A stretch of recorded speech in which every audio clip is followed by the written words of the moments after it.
She looked me right in the eyes and told me she didn't want to die. One girl's journey from terror to triumph. She has a big spirit, and I think that she's going to do big things. Plus, a man has visions of his past, memories of a little girl. Where was she now? His older sister holds the key. I was just afraid for my life, and even now, speaking to you, I'm afraid for my life. The secret in the closet. And a young mother killed while her toddler watched, and her own mother's surprising decision. I serve an amazing God, Bobby. The power of forgiveness. Welcome to 2020 on ID. I'm John Quinones. It's hard to imagine moving on after suffering a life-altering trauma. Yet each of the characters you're about to meet did just that. First, Brittany Bergeron. Her life was shattered one night when she was just 10 years old. An unspeakable horror ripped away everything she had ever known.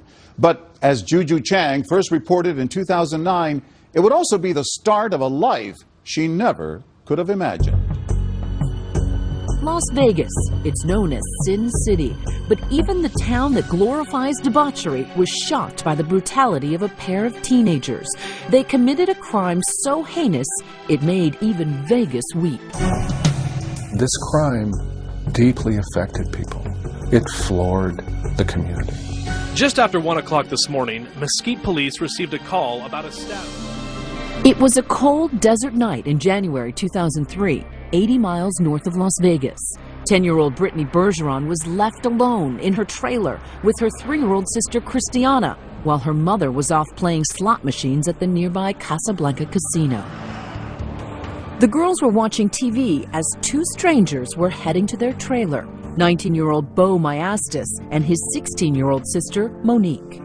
It wasn't the first time the girls had been left home alone. For the first 10 years of her life, a nasty divorce and custody battle sent Brittany packing from one dysfunctional parent back to the other.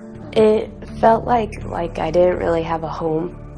Like I was just kind of a toy being tossed back and forth. Brittany's mother, Tammy, was usually unemployed and often on drugs. She'd been busted for methamphetamines and was repeatedly in and out of court-ordered rehab. Brittany's dad had done time for DUI. Over the years, their bitter custody battles led to harassment charges and restraining orders. By 2003, Tammy had a new boyfriend, Robert Schmidt, and they took Brittany and her half-sister Christiana to live in the small desert gambling town of Mesquite, Nevada. Their shabby home, a run-down trailer parked in a parking lot on the grounds of a casino. She was a tragedy waiting to happen. John L. Smith has written about Brittany in the Las Vegas Review-Journal. Those children went to bed hungry many nights. They spent many days going to neighboring trailers asking for food. While the girls went hungry, Tammy and Schmidt were usually gambling, spending, according to police, $18,000 in 2 months. A neighbor said they seemed high most of the time. Tammy and Bobby, they slammed it, which is injecting it directly into your blood vein.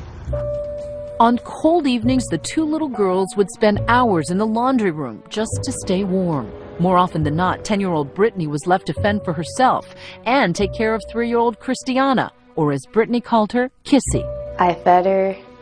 I made sure she got to bed. I made sure she had clean clothes. I made sure if she got hurt, I cleaned her up. I gave her a bandage. I was there to play with her. And it sounds like you were almost her mother. A little bit. She was forced to be the parent. She was forced to be the grown-up at 10 years old. And those two teenagers closing in on the trailer? They too came from a family destroyed by drugs and depravity. It's two sides of the same coin. The Myastises were absolutely abused and neglected. For Monique, reports of sexual abuse. For Bo, thoughts of suicide. Their father, a convicted murderer, was in prison for most of their lives, and in fact conceived Bo and Monique while on weekend furloughs. That night, they were already high on drugs. When they ran out, they bought $125 of what they thought was methamphetamine from Brittany's mother and her boyfriend. The trouble was, Bo later testified, they'd been ripped off. It wasn't meth, he says, just table salt.